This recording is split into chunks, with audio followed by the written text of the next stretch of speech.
New legal in the building, Di-RRec Gaming. If y'all don't know it by now, we in the streets, man. We in Canada tonight, man. Canada is in the building. Canada's own, man. Arjun Sarah. How you doing, my friend? I'm good. I'm good, legal. I appreciate you having me here. It's pissing rain out here in Vancouver, but what else is new, right? What else is new, man? The V is in the building. I'm humbled, man. You reached out to me on Twitter. You put the pressure on Di-RRec Gaming, man. You did what you supposed to do, brother. And you here, man. You here. Look at you, fam. You're looking good, fam.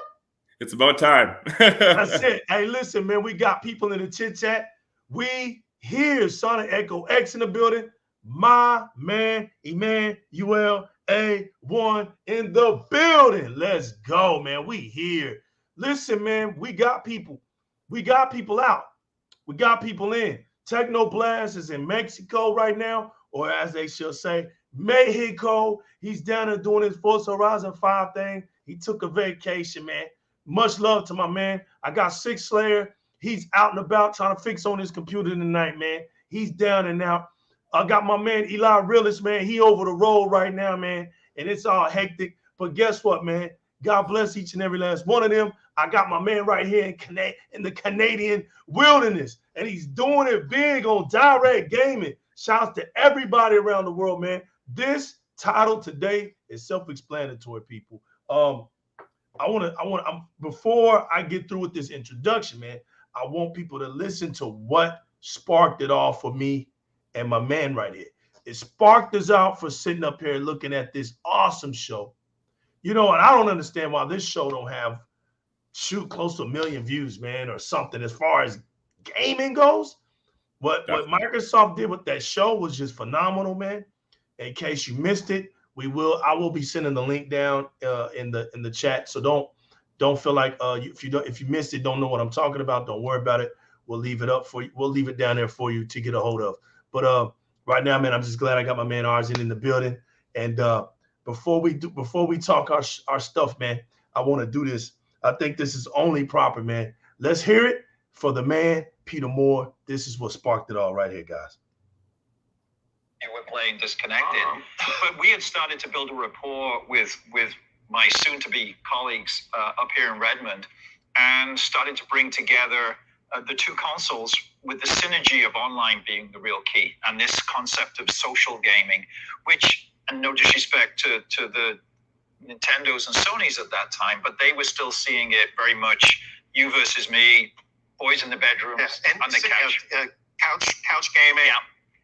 And to the credit, and Robbie and Ed and maybe Bonnie will remember Okawa-san, he had this vision. He was the owner of Sega, had this vision that online was going to be the future. And the Dreamcast was ahead of its time, and it sadly didn't quite make it in the face of the impending PlayStation flooding, fear, uncertainty, and doubt that came along, and they did it brilliantly. No bitterness on your part, Peter. None whatsoever. It's only 20-odd years ago, and I'm still angry.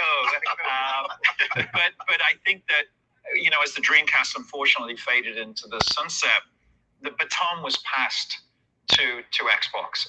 And what else do we need to say? Arjun, what else do we need to say, man?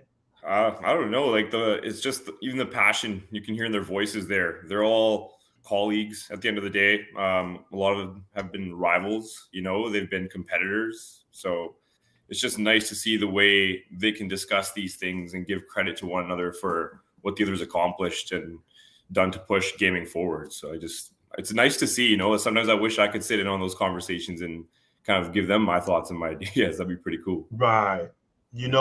When we were kids, man, what Peter Moore just did, he stamped what we already knew inside. We already felt that way.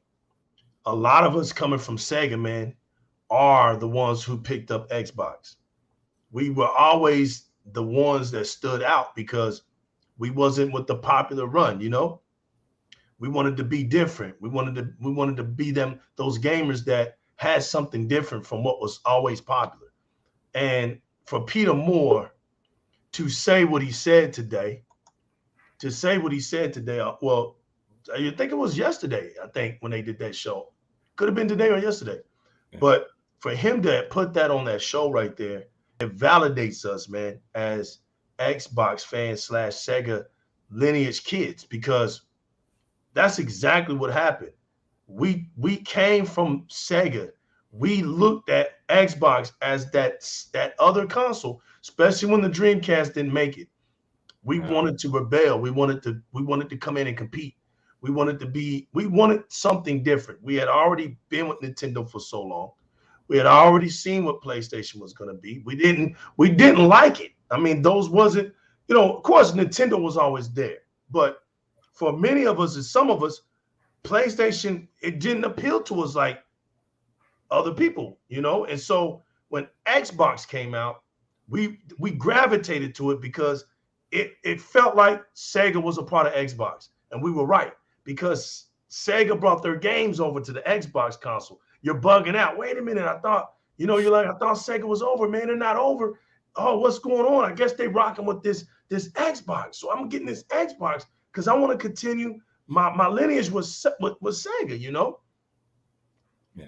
I think with Sega, like, even look at the Dreamcast, it was pretty short-lived, obviously, but there were a lot of people that enjoyed it. I think that was a big surprise to people, some people at least, that it didn't last longer. But even if you look at the controllers that they had, and you look at the classic Xbox controllers, the Duke, there are some similarities in terms of the size and how they would handle.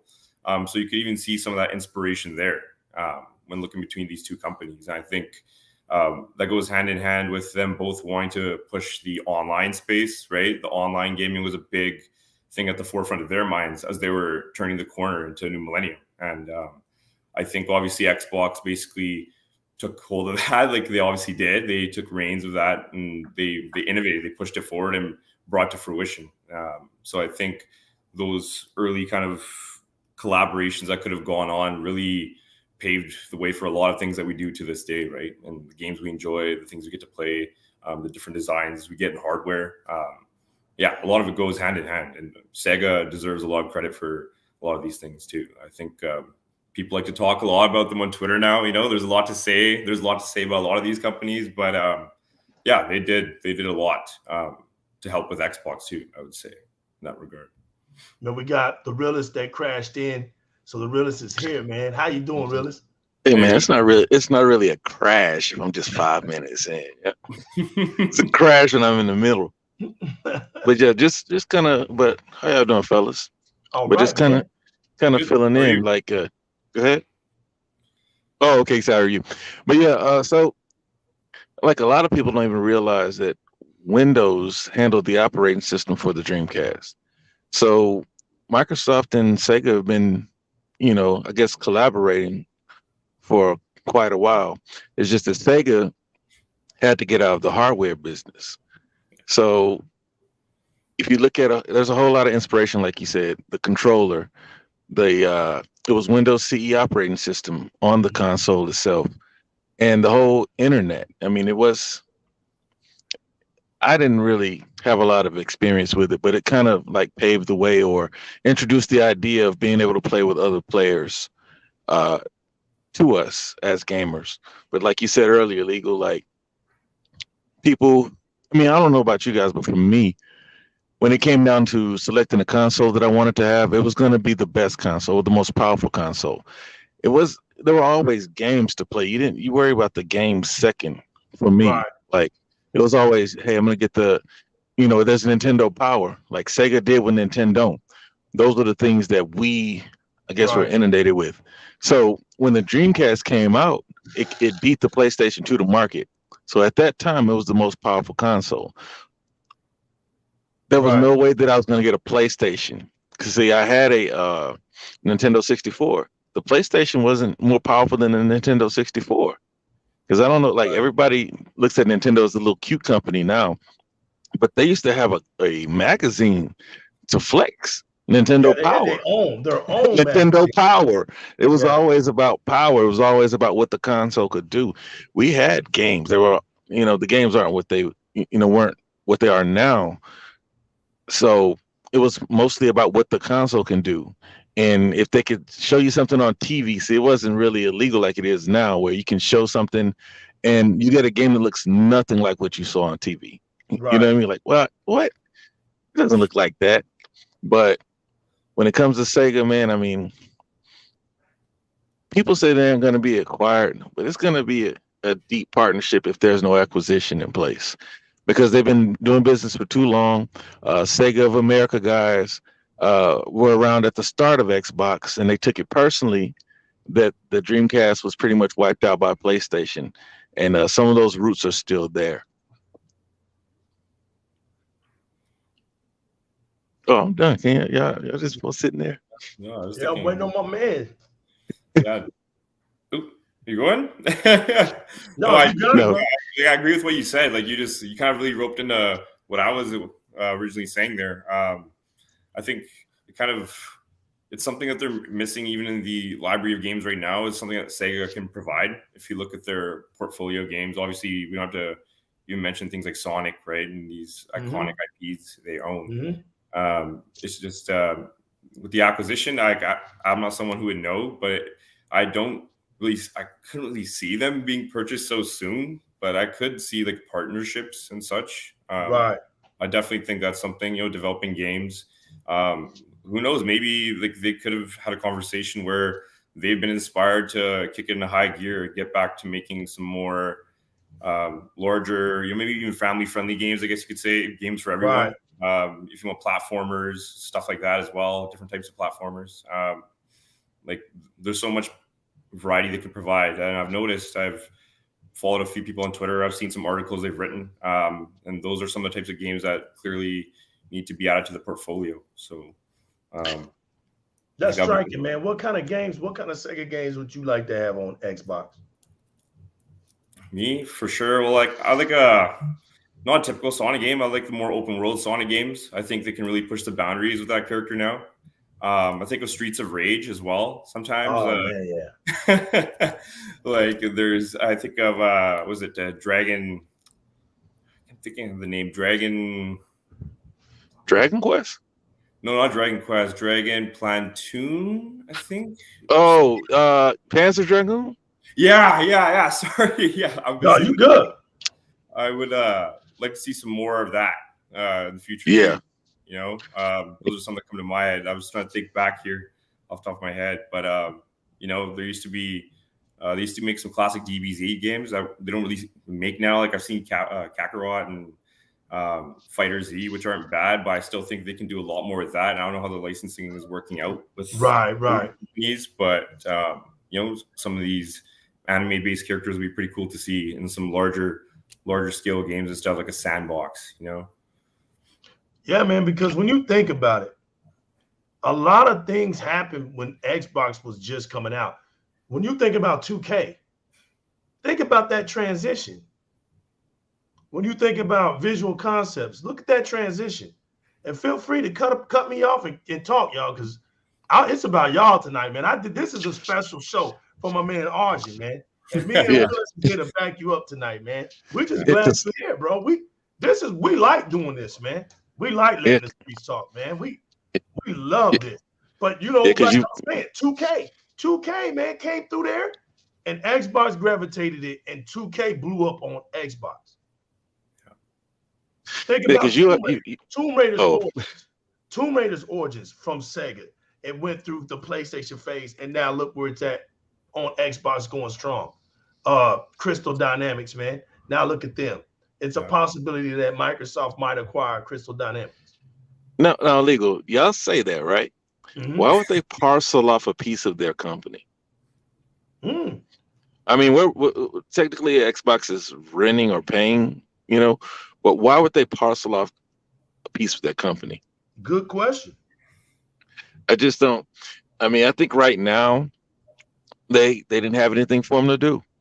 I believe that if Microsoft can work out something, they would acquire the whole thing, because the word is that they are not in the really on the market for more studios. They would like a publisher so that they can manage themselves. That's just the word, from the quote unquote insiders. Right. Grub, or what's the guy who was sleeping? Tim Dog. Yep. Yeah, they got fixed him sleeping at E3. But I don't see them just selling off one piece of their company like that. I mean, I know Microsoft will probably, especially with was that Gallagher coming from them? Or is that Booty? Was Gallagher? Gallagher, or am I getting the wrong name? See, now I confused you. All right, so now he has roots there, and that might have been something that was always in the works. But I just find it interesting, because a lot of people saying that these games coming are going to be test runs, and if they like what they do, then they're going to be, acquired, or they're already acquired and they're just waiting for the right moment to announce it. But that will go against what those guys said, not that what they say is the gospel, but they are right a lot of times. But with the question you asked to Arjun, I want a Sega game. I want a Sonic game.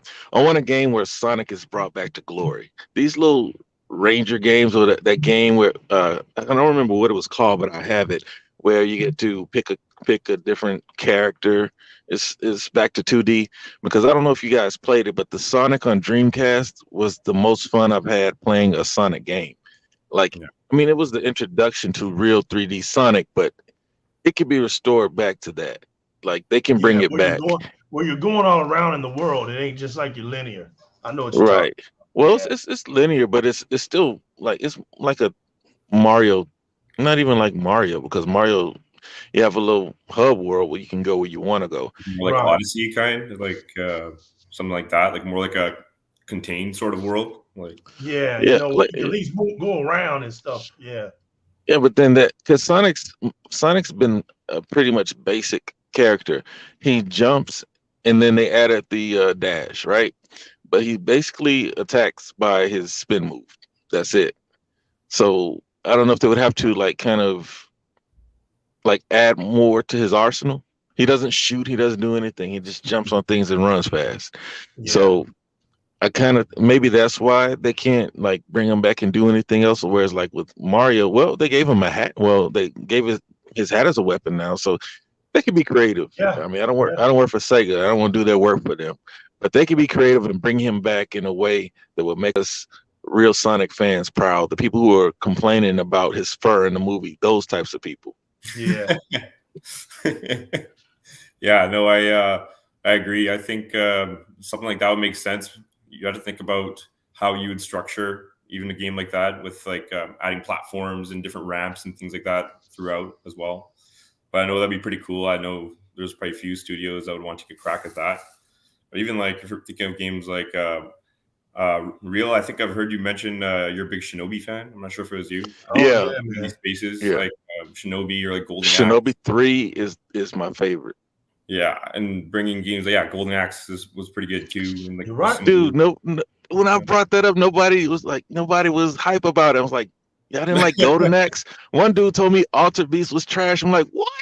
No. Back in our days, they actually spoke and you understood what they said. It didn't sound like Megatron. He said, "Rise from your grave." You understood it, bro. That game was cool. Yeah. And that was back when they used to have codes. You know what I mean? And you can change into any beast you wanted to if you knew the code. Yeah, those were the days where you could. It seemed like there was so much more variety even in the enemy types. Even though there's so much more now, obviously, in terms of what the enemies look like and what they can do. It just seems like games were more difficult back then in a sense. They were fun, but they were still hard in the right way. You're right, bro. That makes sense. You're right.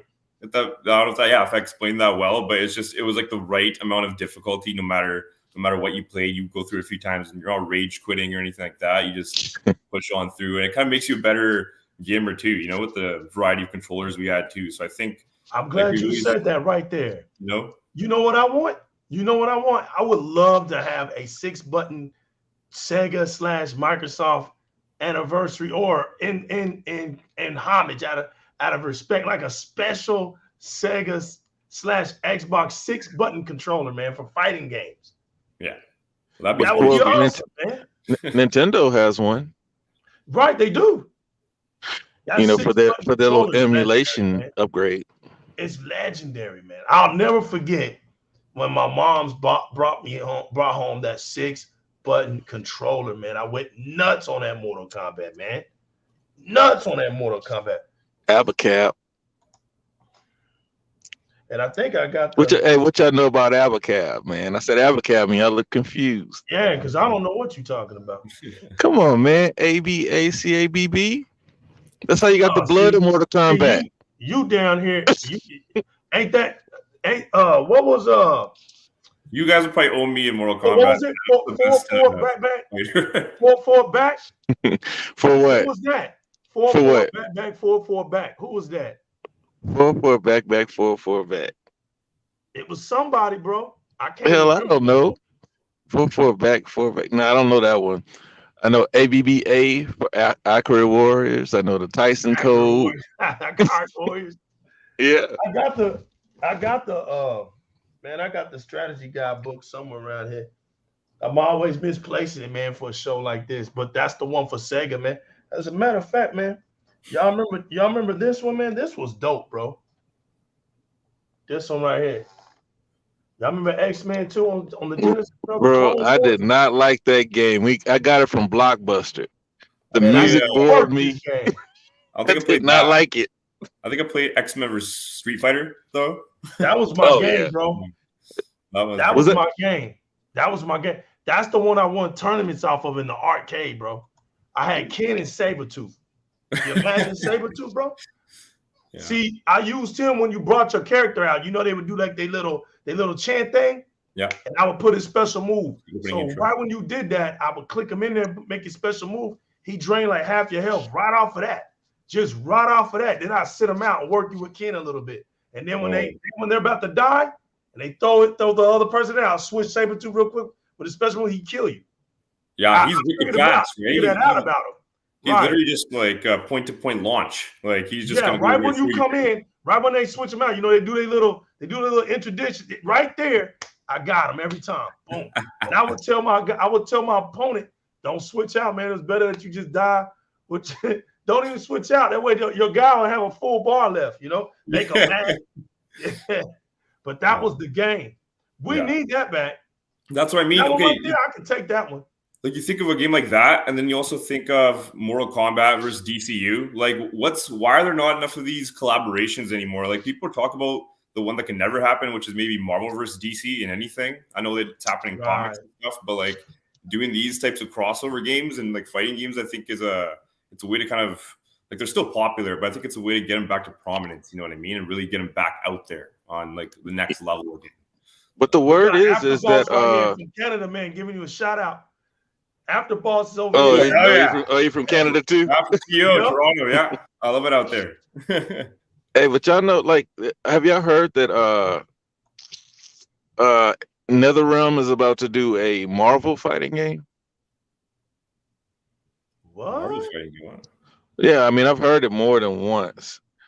So, like, if that's true, why would it be outside the realm of possibility?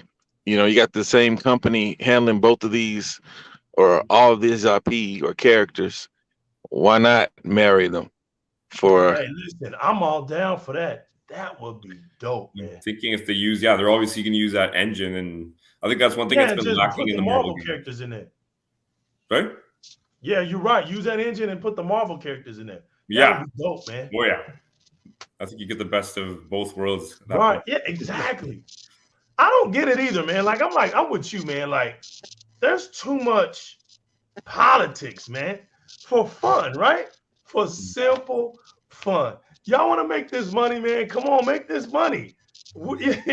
I know, man. It's weird, and we have these ideas, man, and it just sometimes it seems like they never get heard, or it's just hard to get that through because of licensing. Things like that, copyright. We don't know copyright, trademarks. Right. It's so many blocks that are in the way, man, that stuff like that never gets done. You're right, man. It never gets done. Just like, that Marvel's Avengers, man. It has so much potential. so much potential. But I mean, when you got developers that are not really, they don't have a history of stuff like that.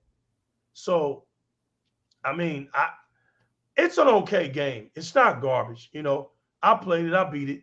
I got to play the Black Panther, though. I got to finish that up. I got to do that. But I do have it. I have it installed, actually, but I haven't touched it because I always figured I wanted to play in co-op rather than solo. So I got to find people who want to team up in that, and I'm down to play co-op. the chat room out here showing love, man.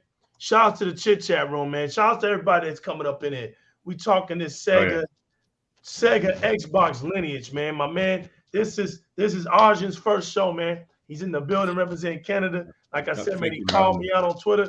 He said, look, Legal, you gonna get up in here, man. We gonna get going tonight. And also, man, this is fun because hey, we're right around the corner to Thanksgiving. People got their loved ones. This is just something we want to do out of our way, man.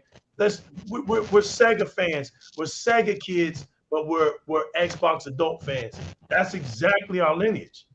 And you know, the beauty of this partnership, it really excited me because Sega, you know, they have a long history of breaking games out that just go galactic with sales. And so for them to have that history, for them to be trying to do something with this cloud, I find it amazing, man. Because I wanted to say this, because me and the Realers, we be talking about this a lot, man. And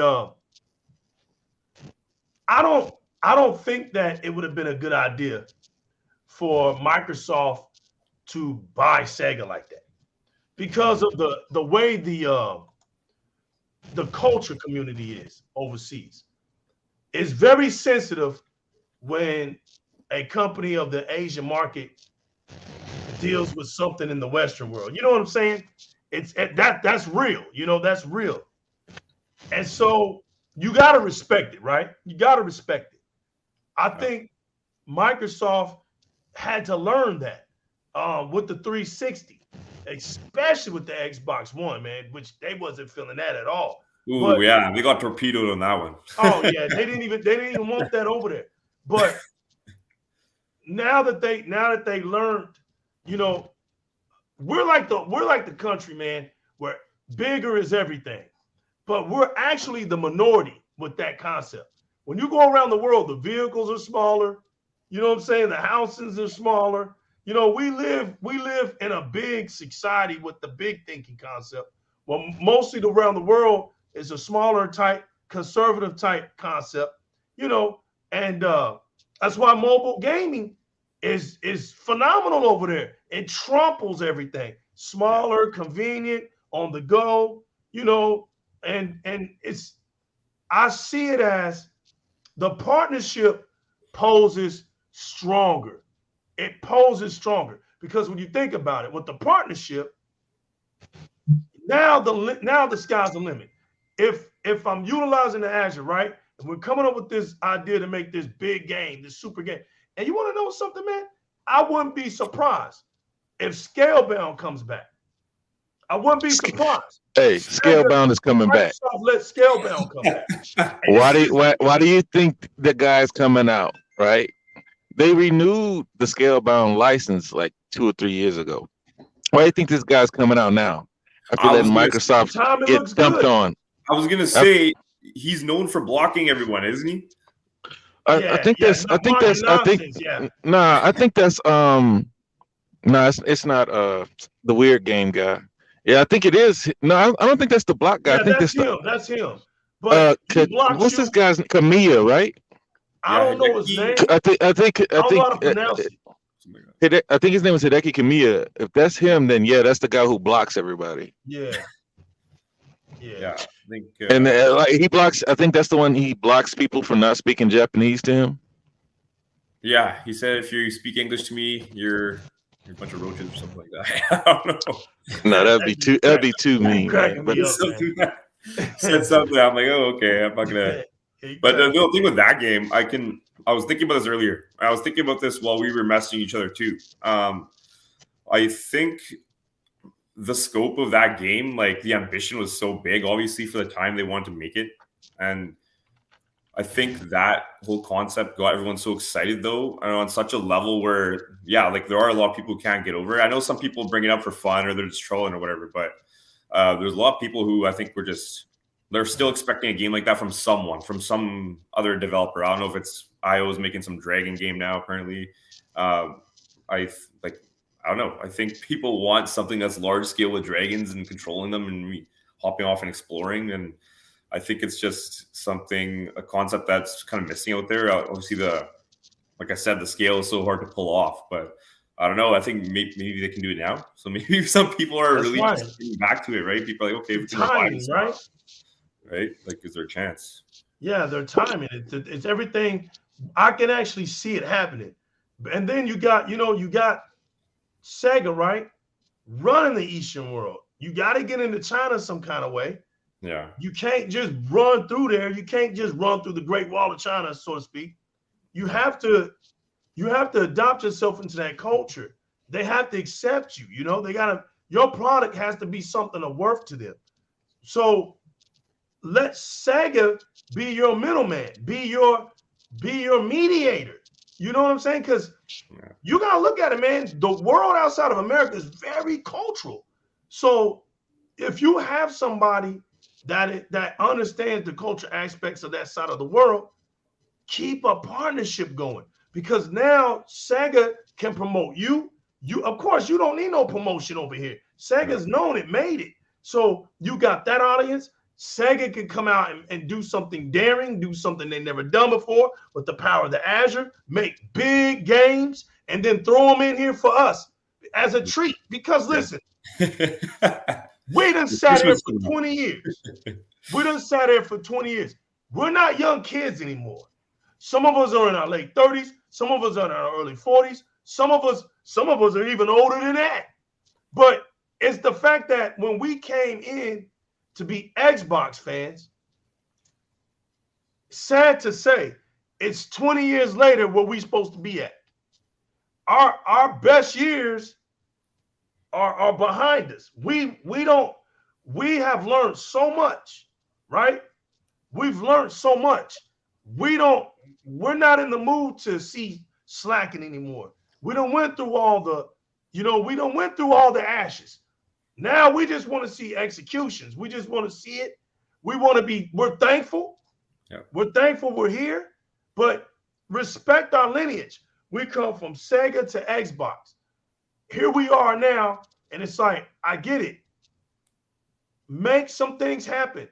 We would love to see something innovative from Sega. Hey, get them excited again, really excited again. And I think, man, the Azure ability for them, I just can't wait. And listen, who cares at this point, right? The goal is to get 2 billion gamers, 3 billion now. It's, as the years keep going, it has to take a collaboration. Microsoft can't do it all by themselves, right? No. It's impossible for Microsoft to do it all by themselves. Sega and Microsoft has had a partnership unlike no other. It makes sense. Microsoft, like real estate, they don't have to buy Sega to do big things. Sega gets some of these games out. These games go around the world. They get the circulating. They build the camaraderie.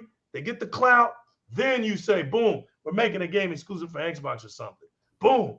And that's going to make that fan base gravitate over to Xbox. Yeah. Keep doing that. Throw a couple more out there. Make the big game on Xbox. Throw a couple of games out there. Make a big game for Xbox. And it makes Xbox go to places it's never been before. We got to get more Xbox games on mobile for mobility. We have to. We're gonna have to expand more Xbox games on the PC side of things. We got the console side of things sold up. So it only makes sense. I wouldn't even care if I don't look. Game Pass is perfect for Sega to say, you know what? We have all this library right here. Yeah. Hey, let's dump it in Game Pass. I think a lot of their games would definitely work on mobile for sure. If they can get the cloud going a little bit, maybe make sure it's a bit more secure, more stable. I think that's something that would help too, right? Some countries, in the eastern side of the world, like I know a lot of Asian countries, especially. So you're in Canada, right? Yeah. How is your performance with xCloud, or whatever they're calling it these days? Honestly, it can be hit or miss at times. Yeah. Let's say you're in a good service area. Yeah. So if you're in a good service area, are you still having issues? No, I'd say it's pretty decent. Like I can get through a game of 2K. Obviously you might get a little bit of drops here and there, like frame drops and stuff like that. But in terms of stability, I can get through without wanting to quit. It's, you know what I mean? But it's not optimal. It's not to the point where it's just clean throughout the whole stream. Yeah, because for me, like as long as I'm in a good service area, I can play whatever I want to play.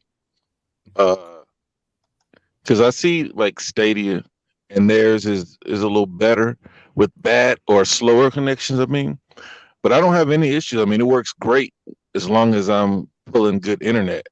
But if I'm not, then it's not doing too good. Yeah. But their internet is better than ours, and that's why I asked you the question. So if because I believe it's an internet issue. Yeah. Because like I said, if I'm in a bad area, it's not good. But if I'm in a good area, it's great. Like it's almost like I'm at home on my phone. I have to squint unless I pull out my tablet, but still, like I get to play. And not every game is meant to be played on a phone. Oh, yeah. That's something else they're gonna have to figure out. Like, certain games are just not meant to be condensed, or you get that. I mean, they look real pretty and small, but it doesn't play the same. Yeah, like FPS is a lot easier in comparison to like if you're doing. So you like playing FPS on your phone? I don't mind it in comparison to from doing open world exploration games. I don't know. I don't like having a small character and then having everything else around me be like that much smaller. Yeah, but all that. Yeah, I think that it could work there. Like I said, they're like Legal said earlier, it's smaller. So everybody is probably pulling off a few towers as opposed to here where the towers are miles apart and people are pulling from them. And if they have good service, cloud should be no issue for them over there. That's how I see it. Yeah. Unless I'm just being lucky. No, you're my right, experience. because you remember Microsoft saw the potential of the cloud compute with the Xbox One. They took an L with that. But while they were beta testing the cloud, because that's all that console was a beta tester for the cloud, right? They learned how to utilize some things. In the process of knowing that they were going to make the Series X, they threw out the Xbox One X and S, right? They threw those out there. They were already working on what was one of the worst situations for Microsoft was not being able to be worldwide connected, right? They didn't have that worldwide connection. So they had to get the Azure in locations around the world so that when those servers open up, they would connect. So now that they got over 120 data spots, around the world globally, where the Azure cloud activates and they spread across the globe and they can connect, man, when Microsoft threw the Xbox in that bad boy, that told you right there that Microsoft wasn't playing around no more. So now it doesn't matter. Asian market, India market, Africa market, European market, the Americas market, it's sold up. So all they got to do now is gradually build around those markets. Look, why you think Forza Horizon 5 blew up so well? Because more people had access to it. Man. They put that thing in Mexico, and that thing went off the charts, bro. Yeah. The Spanish culture, the way because look how they did it. That's a game that's gravitated to a culture. You remember when we thought it was going to be in Japan? Well, yeah. I'm telling you, the next one should be in Japan. Well, see, the thing is, well, it's nice to get to Europe, right? For a little bit. Well, yeah, we went to Europe in 4. Now this one was in Mexico because we thought it was going to be in Japan. Throw the next one over there to the Orient, and look what happens. Look what happens. So when it comes to that market, when it comes to that market, they're different. Like the types of games that they like are completely different than most every other region, right? Xbox has to get games catered to them, right? But when you have games like a Monarch that's coming out in February, again, skipping Xbox, like that type of thing is still going on. Sega would act as like you said, you call him a middleman, but it's like that trust feeler, right? You want to introduce yourself, like you say you're selling a product, and you want to talk to the boss, but the boss doesn't know you, the gatekeeper doesn't know you. So, but you have a friend in there who has access to either one of those people. Sega is that friend of Microsoft's for Japan. And once they see how Microsoft and Sega's relationship materializes, then other Japanese companies, not to mention they already have Tango, right? All Tango needs to do is sing their praises. And Sega has a great relationship. And they're gonna, because see, there's still this issue where they won't do business with America, right? They'll support. Real quick, Go ahead. real quick. Hold your thought. I haven't never seen Valor before, but he also said Microsoft is investing in internet infrastructure all over the world to not only improve online gaming, but just the online experience in general. I agree with that 1000%. And then I see Red Dead Panda said this, and I gotta go real quick. I gotta go pick my daughter up. It's an emergency run, but don't worry, y'all keep this going. It ain't gonna take me but about 7 minutes turnaround. But I just gotta go pick up from the school. Yeah, bro. Look, it's Di-RRec gaming. Nothing goes right on Di-RRec gaming. So you gotta get used to that. Like that's just the way it is here, man. It's always something. We good. We get a laugh out of it, and I'll be right back, y'all. Look, chit chat room. We're gonna hold it off on Range E4, so I know where we at with the Sega. I love that. And no, he said Sega. He didn't say right. Sega. Y'all keep it going. I'll be right back. All right, Arjun, realist, hold it down. I'll be right back. Good, man. Yeah. But now, like I was saying, man. Carry on. Now I don't know if you're on a computer or not. Like I can see it on the screen. I'm on my phone, so like Sega's gonna be that friend, right? Where that gives them the end. That's how I see them. Right? Someone to kind of bridge all of this. You know, you want to make sure the connections are all like together because like it seems like there's sometimes been disconnect over the years over what needs to be done, who wants what, and if they have their priorities in check, that'd be pretty sweet. Because see, to me, like just looking at it, the biggest issue is they need those games, right? They need them to not skip Xbox because Microsoft can do everything they want. I mean, they want Japan, right? Sony's running out of Japan. Nintendo runs Japan. They want in on Japan so bad, but they need that Japanese content. They need the games that cater to those people. And Sega is already on board with it. But like I said, you got a game, Monarch, another game that just, why are they skipping? It's on everything else but Xbox. Yeah. So they're going to have to work that out to, like they said, they're fostering new relationships with Japanese. I think they said it was like 221 independent studios, they said, that were making games for Game Pass. So they're doing something. You know, they haven't named any games. That we don't know where they're coming from. They could be new studios, they could be established studios, but we got to start getting those games on the platform to bring in the Japanese consumer to the ecosystem. Otherwise, there's no reason for them to move from Nintendo. You know what I mean?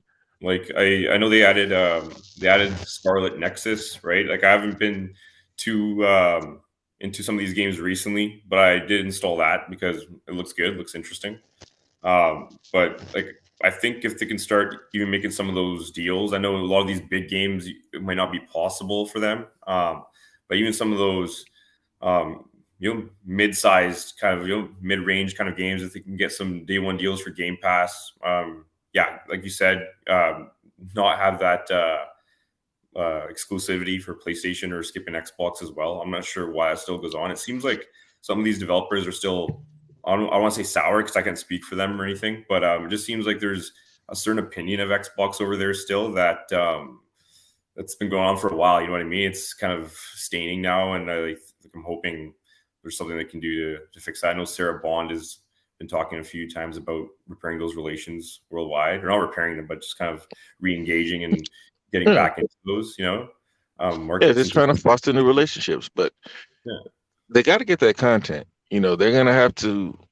There's nothing that Sony, like, these games, they're not just like knocking it out of the park. Like, none of these games, except for like a Final Fantasy and Pokemon, right? As far as the Japanese games are concerned, we like these games. We like what's the game? We got all 6 of them in Game Pass. Yakuza. We like those games, right? But none of them are really just blockbuster hits. I mean, they might break 1 million. Some of them might, 1 or 2 of them might have broken 2. They're not just selling millions upon millions. But that's not a traditional, you know, JRPG style of game. But those are the types of games they like to play. Galgun, games like that. You're like, man, what the heck are they looking at? What is this? Why would I? What? But they're playing those games, and they keep making them. Was that Bibby game that's on PlayStation? Like something in BB. It's like those are the types of games that they want to play, and they can't continue to just skip the platform. Like they don't have any financial incentive.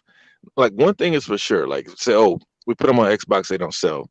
But you're certainly not going to sell them if you don't put them on the platform. No. You're certainly not going to grow the audience by skipping the platform or raise awareness, because just like Xbox is trying to cater to them, they need to try to cater to the American audience. Yeah, they need to give a little bit to get a little bit, right? I think that would go a long way. It just seems like, financial incentive is not something that they're worried about at all. It just, like, I don't know. Sometimes I don't say it's personal, but sometimes it does seem like it's just like they're saying, "Oh no, we just don't want to be there." You know what I mean? Like, I can't say, but that's just sometimes the vibe we get when, you know, these articles come out. We're reading about, oh, you know, this game skipped this platform, or this game skipped this platform, and it's something that they need to look into and do it sooner, because obviously, like, if they're selling the console well right now, you don't want that momentum to fade away. Because I think I saw an article about the numbers in Japan. Obviously, they're doing better than Xbox One, but that wasn't the highest bar exactly. So, I mean, like, you have to look at it glass half full. Like, they never just killed it, right? Mm-hmm. I mean, if we're honest, PlayStation 3 made it easy for Xbox, and Xbox fumbled the ball with the Xbox One, right? They lost everybody for whatever reasons they had. PlayStation didn't do anything special. They just lost support. And this is a different Xbox, and we believe it's a different Xbox, but everybody who had relationships that may have soured, like, at first, you know, I believed, you know, Xbox might have been at fault for Platinum. But now that all the information or more information is out, you realize, okay, it wasn't Microsoft, but also that at that time, that was a different Microsoft. That was still Phil's Xbox when that was going on. I don't know who greenlit it, but Phil was the one that was representing Xbox when that got canceled. And I heard that guy, even though they came out and kind of changed their tune, they did say Microsoft is not familiar with Japanese culture and the way that we make video games, right? Yeah. We don't rush our games. So basically, when you put those types of things out there, you're telling the rest of the Japanese development community, don't work with Xbox. They're not patient. They're going to make you rush out a game. Yeah. Well, that whole crunch, that's that Jason Schreier crap. I ain't worried about crunch, man. I mean, I've been crunching since I was 19, bro. Yeah. You know, it's like those dudes apply for that job. And I'm pretty sure in their contract, they either tell them there's some overtime involved. Because I'm gonna tell you something: when you're a salaried worker, you don't complain when you get off at 1 o'clock and you get those 2-hour lunch breaks. But when they ask you to do a little overtime, you need a guy to come cry for you and talk about a crunch. You know what I mean? I know guys working 70 hours a week. Oh, you know, nobody's crying about their crunch. We're single parents.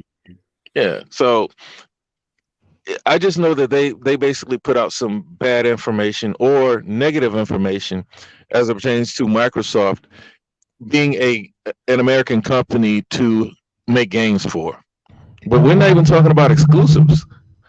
Yeah. We have small games that are skipping Xbox, and that's got to stop first. You know, I don't know what the issue is. I mean, I have a feeling of what the issue is. I mean, that's the way they do business. They want to do business with their own. Yeah. And somehow they say that PlayStation is losing that type of support by becoming technically an American company headquartering themselves here. But I don't see the change yet. You know, because I actually thought about playing Monarch, but now I'm not going to play it on general principle. Straight up. I mean, when I saw it, I was like, okay, that looks like a. Because you think, well, what's that game? Scarlet Nexus looks fun. I played it on the demo, and I'm like, nah. But they say the demo doesn't really. You need to play You need to play it regular because the demo is not the beginning. So I was like, all right, whatever. Okay. I got other stuff I'd rather be playing. You know, that's just how I am on that. But Yeah. the Monarch game kind of hurt my feelings, man. That's why you keep hearing me bringing it up. It's like, man, I saw that game. It looks like a game I want to play. Oh, it's on everything but Xbox. Yeah. Well, that kind of goes with what you were saying about them wanting to do business with their own. That's why when it comes to expanding over there, I don't really see too many acquisitions. I think it's going to be a lot more internal growth. I think they're going to take a chance on some talented developers that they know. They're probably going to forge some relationships and grow them from the ground up in Japan for the most part, right? So that way they can probably be an easier foothold for them instead of trying to, deal with all these other companies or buy companies who don't want to work with them in the first place. If you have some of your own first party studios over there, like that'd be pretty nice. And I think that's possible. Yeah, it's gonna take more positive, reinforcement, like Tango. It's very sour grapes over there when it comes to Xbox. Right. Right. I mean, because that was a totally different Xbox at that time, right? Xbox, it seems like every generation they kind of flip-flop getting arrogant, right? Because all that time Xbox could have been buying studios, but they weren't investing like they wanted, like they should have. If they would have invested back then like they are now, Xbox would be way more prominent than it is right now. There would be no solid relationships because everything would be positive. Everything would have been more organized and better supported.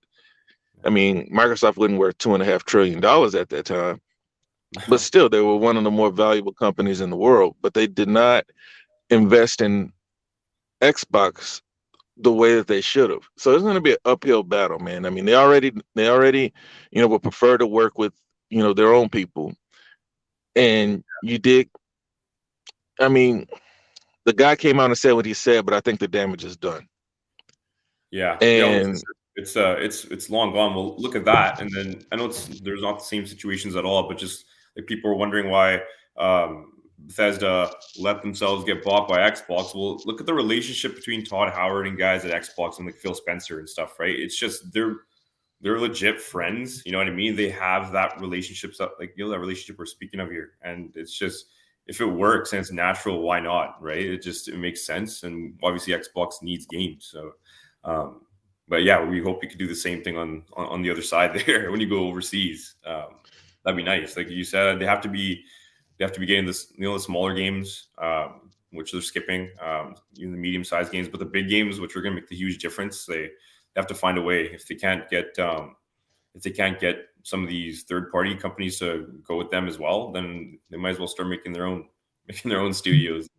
Well, I heard that. I didn't hear it. I read that it's something that's in the works, and they have offices there, which is pretty much standard. If you want to do business in a country, you got to have an office there.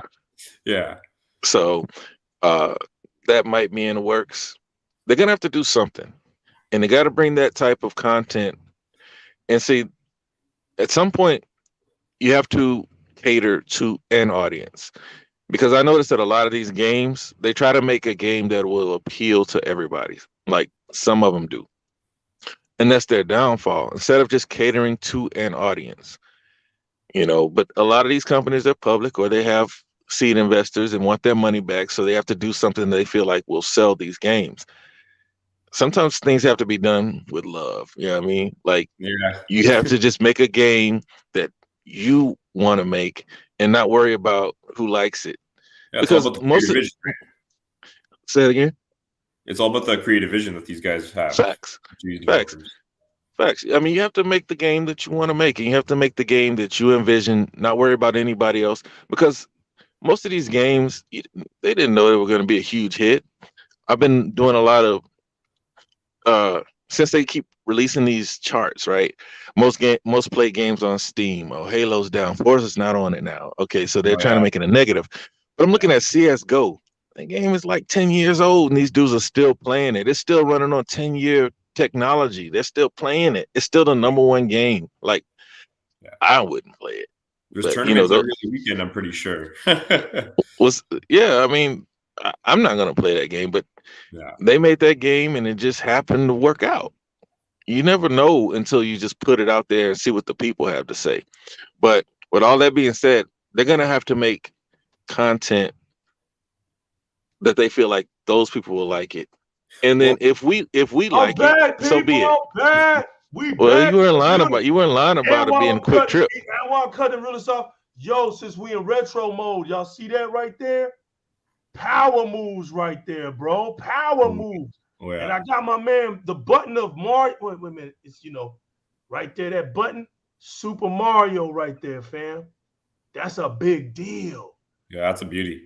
That's a big deal.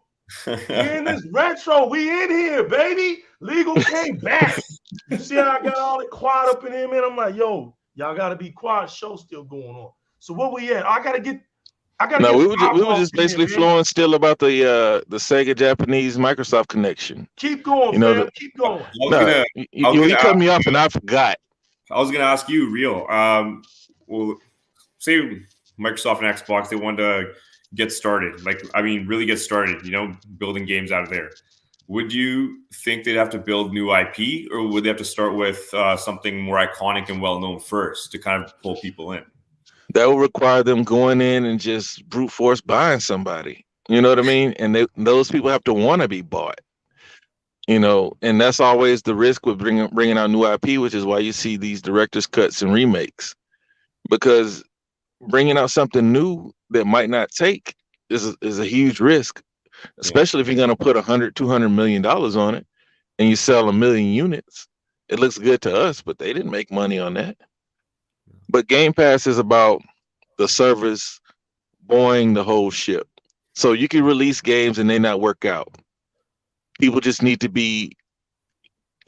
Game Pass allows you to be able to make new IP and take that risk.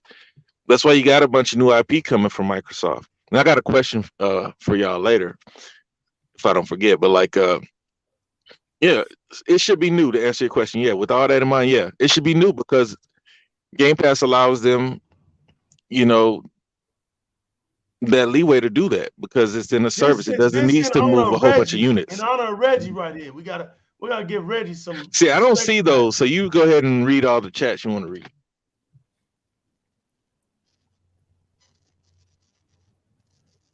Oh, does Mike get cut out? It's Red Dead Panda. I agree they need Sega to be putting more games on Xbox. I think that might be due to the legacy agreements with Sony as to why Monarch is skipping Xbox. But it's on everything else.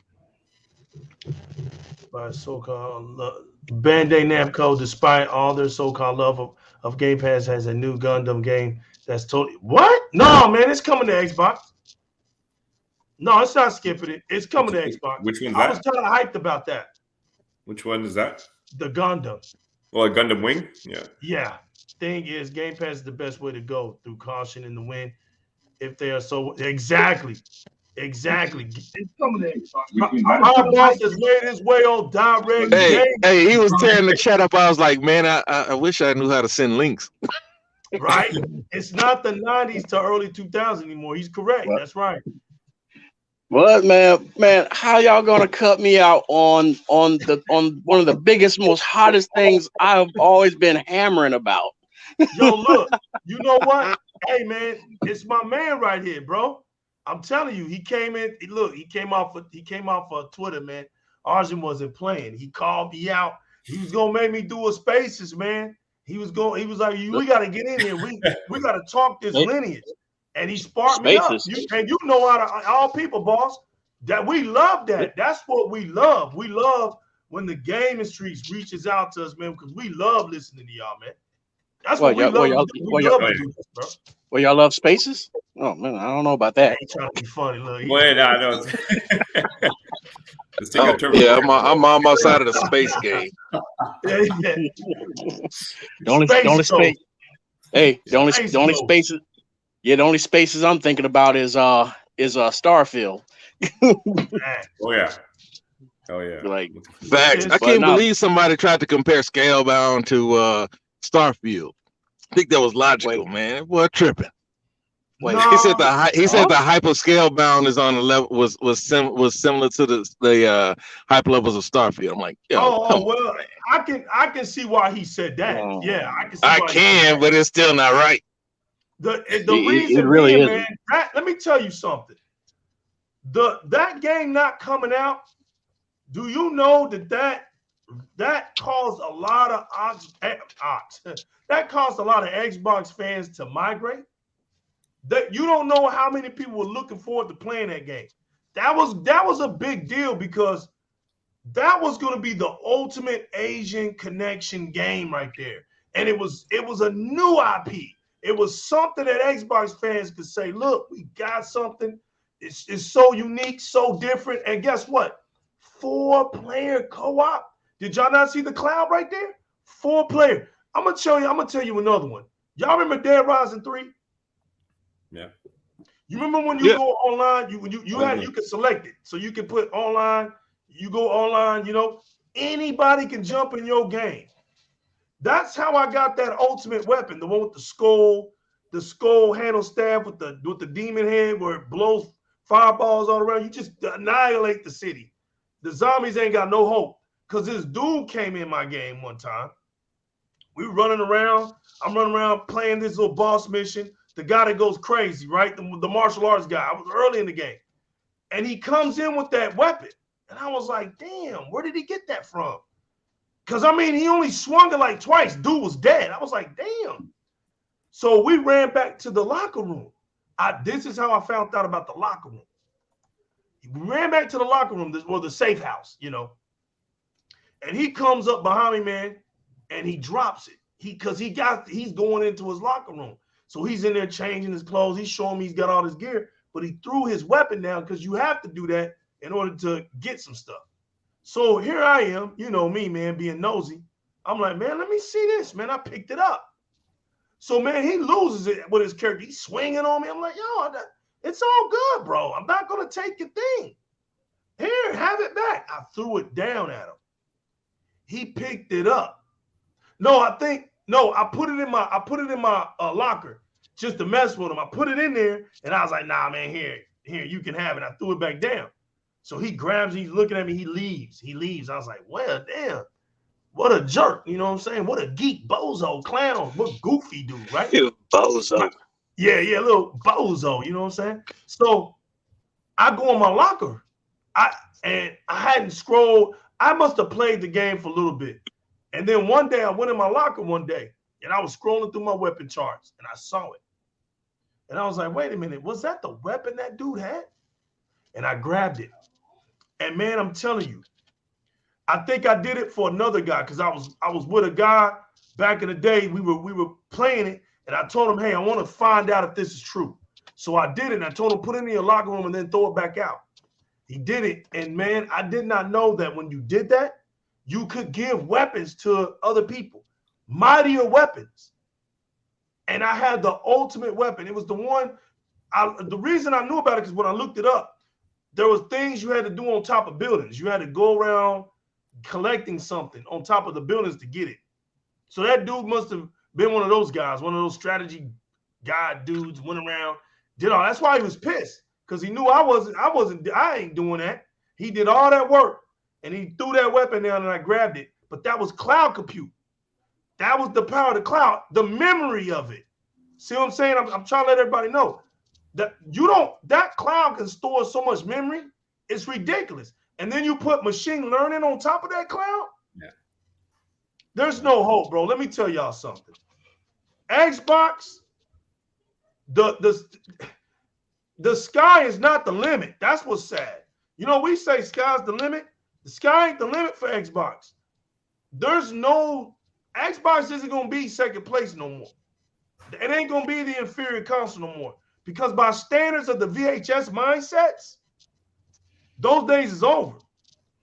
Microsoft is leading the way, man. It's leading the way with the technology, along with AMD, and there's really nothing you can do about it right now, man. There's nothing you can do about it for the next 20 years, 30, 40 years probably, bro. Microsoft has a 40-year plan, bro. Come on. 40 years? That's ridiculous when you think about that, man. That's how focused it is. Yeah, and I think Phil and Satya had a pretty long conversation that's well documented, right? Where they got that, I guess he got that autonomy to spend basically like blank checks wherever he wants. So I think at this point he doesn't need any approval from Satya. So that is nice to know. Phil Spencer, if he gets a little bit more aggressive, which I think he will, that'd be nice to see. Because we still need a variety of games, right? Like that's nice that they're buying these studios, but you still need more variety and more appeal across the board. So I hope he gets aggressive. I don't know. We'll see. That's right. That's what I've been. Why you feel that way?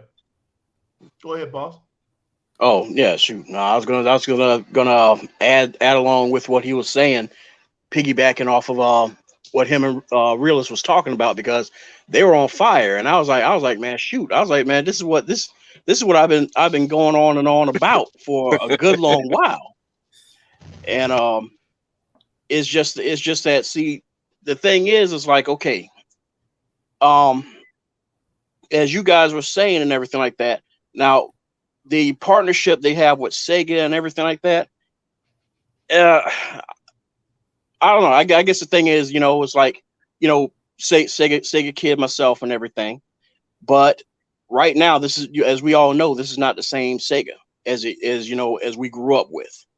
This is, right. These are like, these are suits.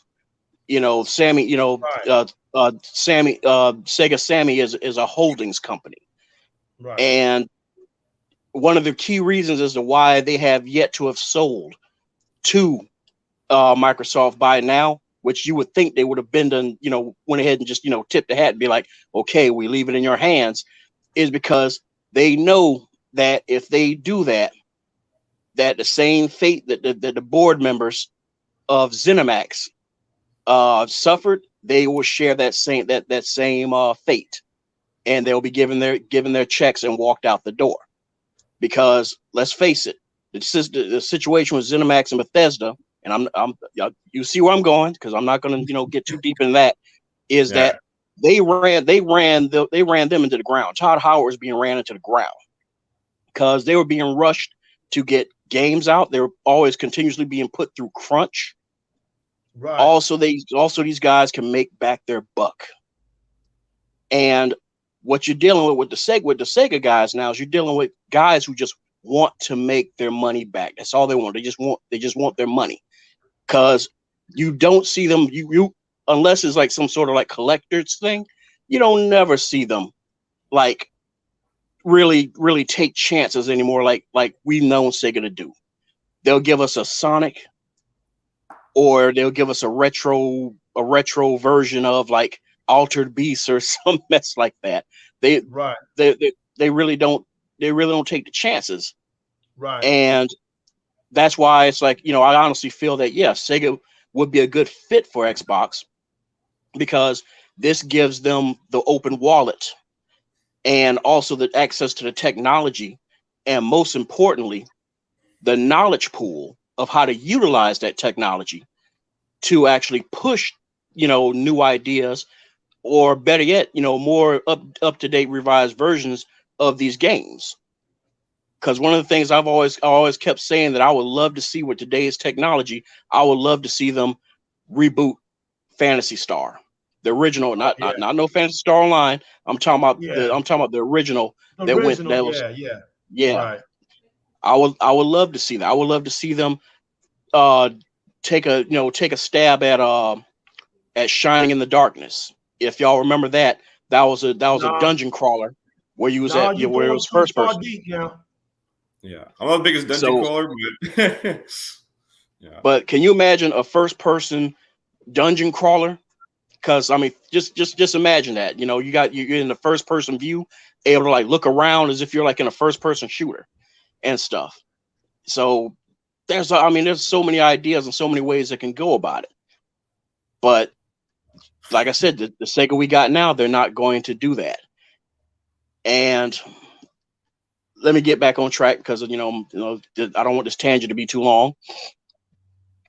But these partnerships that they have, because like I said, like with Namco, Bandai Namco and everything, but Legal was saying that I guess that wasn't so. I guess they must reversed it.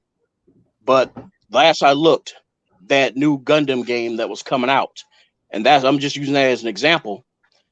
Here it is. I'm thinking, okay, things should be hunky dory, with Xbox and Bandai Namco, and I'm looking at this, on Twitter, and these are like 5 different ads I came across for this Gundam game, and not one time on the bottom do you see anything mentioned about Xbox.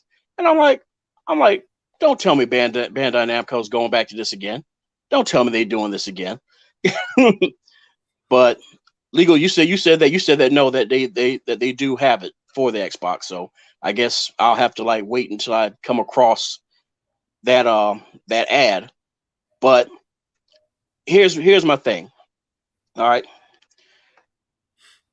When you're dealing with partners and stuff like that, see, the thing with partners is they have to do their own thing as well because they have other obligations. They have other commitments. You can't control that. Like say for example, like if me, Realist, and Legal decided to do a 3-man partnership podcast thing, right? It's like our partnership only is right there for that, but Legal may have another partnership with tech and everything, or Realist might have something going on with like Red Dead Panda or something like that. You get what I'm saying? So their obligations may, if you get what I'm saying, the partnership may branch out into a different way where it's like I might be like, hey guys, I want to do this and this. Well, we can't. We got our own obligations. I can't control that. All right. Yeah. That's just how it works. So basically what I'm getting at is like, as I've been constantly saying all before, is they need to pull the page out of the Peter Moore book and just go out. See, I don't know what the holdup is. And that's what sucks about being the man on the outside looking in, is that you have no clue as to what's going on, but you constantly hear the talk about, oh yes, we need Japanese studios. We got to work on our Japanese relationships. And we already had Japanese developers, kick-ass Japanese developers who bleeded green. Yeah. And one of the key reasons as to why they left was because of a certain person. We all know his name.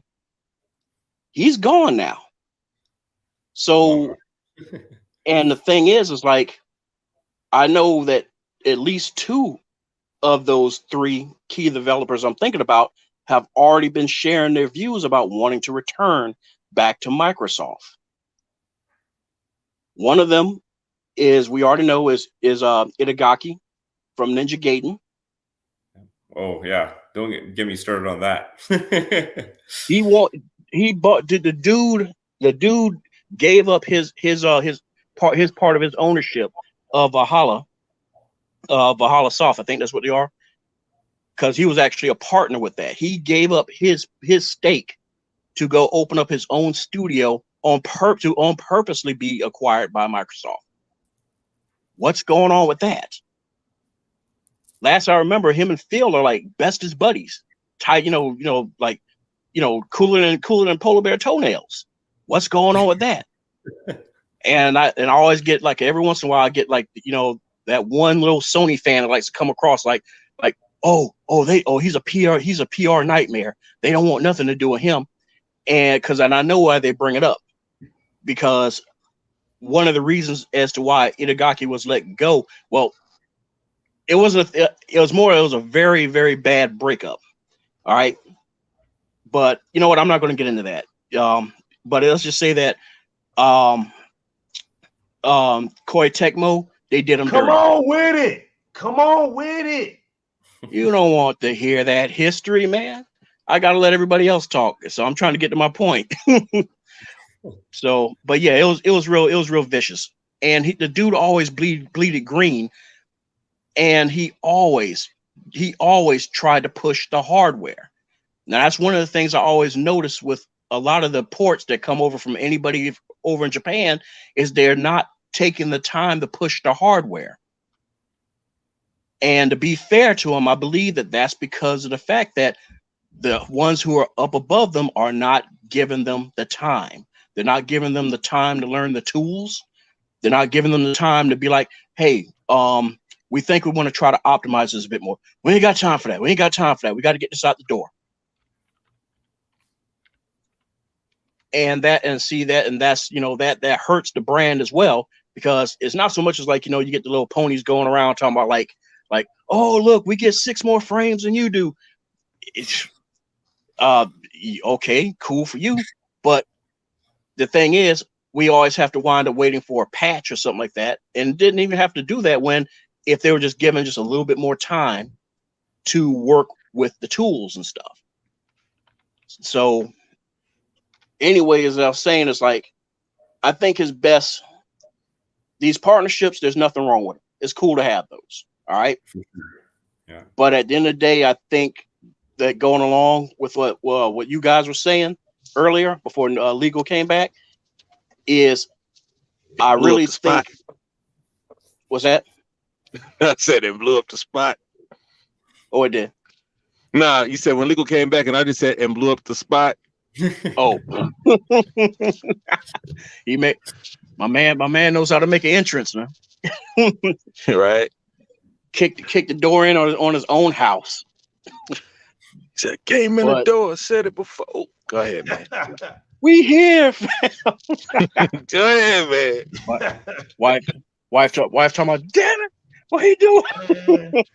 She ain't even here yet. That's why I had to get my man Arjun in. I was like, yo, get it in before the wife gets back. Let's do this for the state of the Xbox and the Sega community, man. We wanted to do something big. We represent Canada in the building, man. We got Texas in the building. We got South Carolina in the building, man. We even got New Zealand in the building, man. We all over right now. We got New Zealand in here?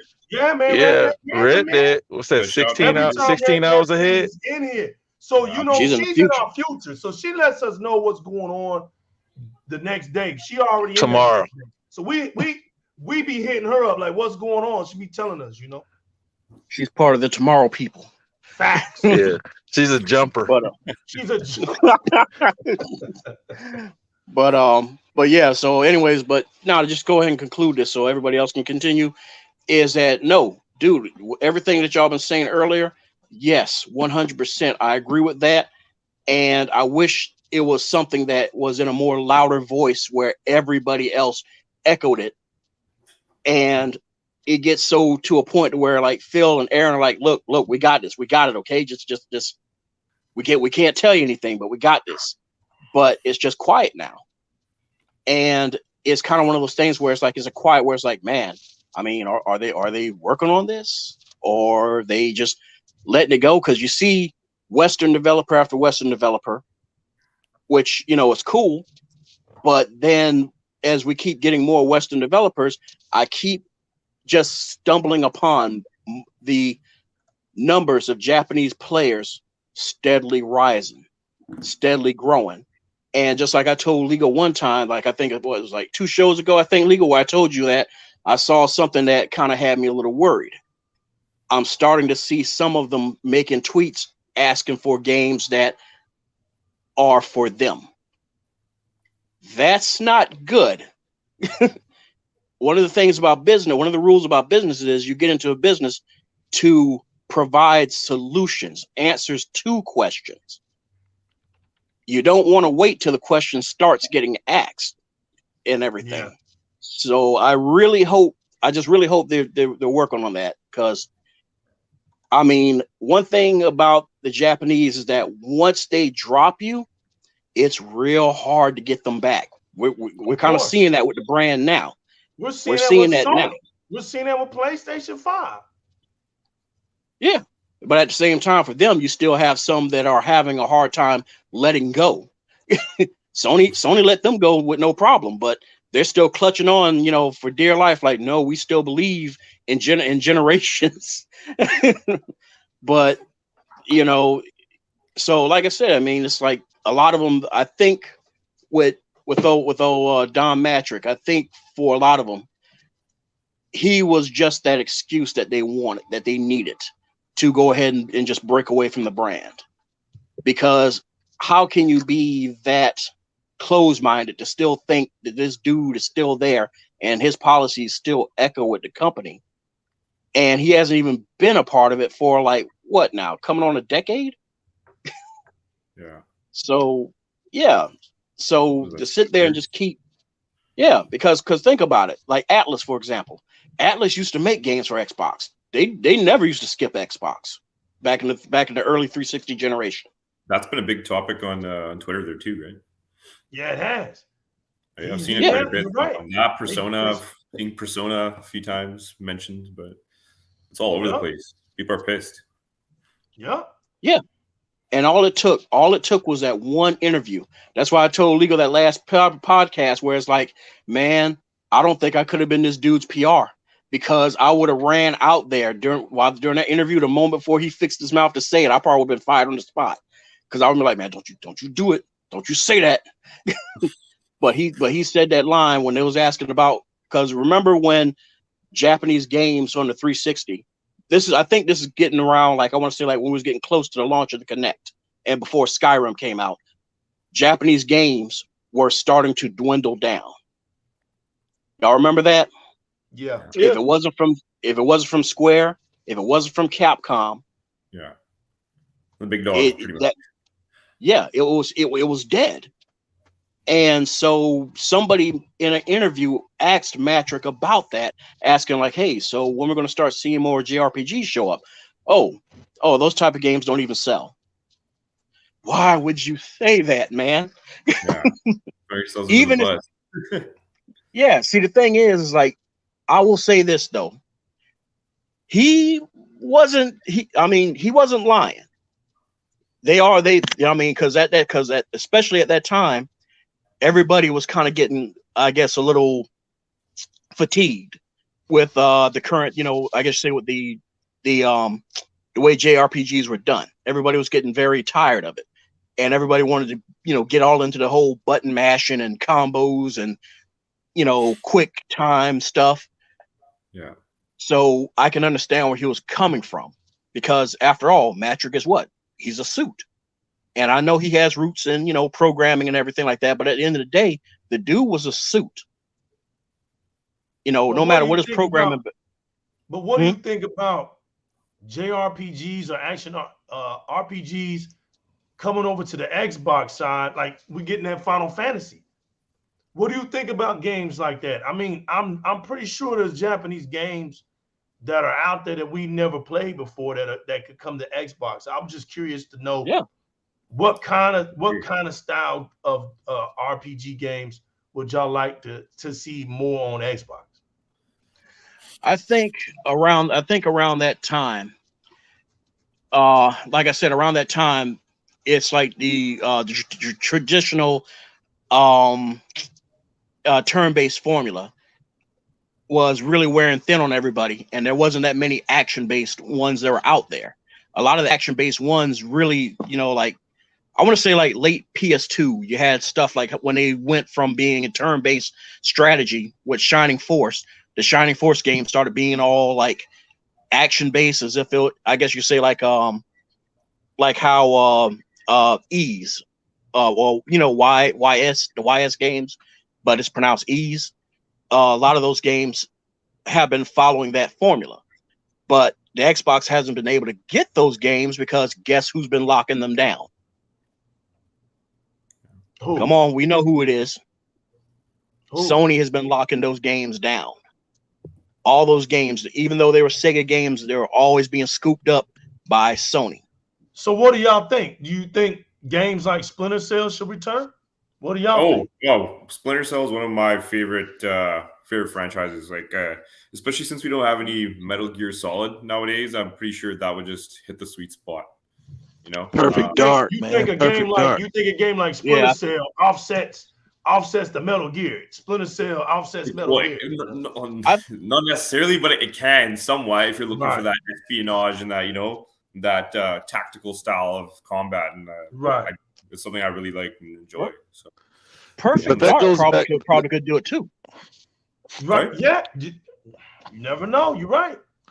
Well, see, that goes back into what we were talking about earlier with the games, with these companies not being willing to take risks. There's a reason why we haven't seen a Splinter Cell game. It didn't sell enough. So they keep making the games that they know they can sell. Now, with the hiatus, we might have everybody actually get out and support the game.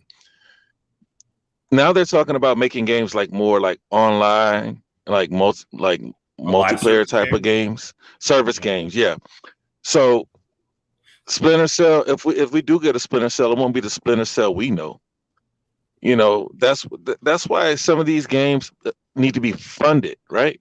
Microsoft needs to say, hey, we want to bring Splinter Cell back home, because the majority of the outcry is from Xbox people who've been playing Splinter Cell since the OG Xbox, like myself. Yeah. But when that last one didn't sell, that's what got rid of Splinter Cell. But we got Perfect Dark coming. It won't be third person, but it's going to be, you know, a stealth-based game, and it's going to be quadruple A. So I'm looking forward to that as far as the stealth game is concerned. I would love to see a Splinter Cell, but a Splinter Cell using today's technology, the same style of game that we are accustomed to playing. Not some goofy new live service game that they're trying to sell me like little pieces of things. I don't want to buy the night vision goggles. You know what I mean? I don't want to buy the thermals. Yeah. You know what I mean? I don't want to buy the perk where I can see somebody's finger show up on the keypad. I don't know. Bring it back. Charge us whatever you need to charge us. You know what I mean? To make you feel, you know, like you'll get your money back, whatever. Or throw that thing in Game Pass or Xbox, fund it.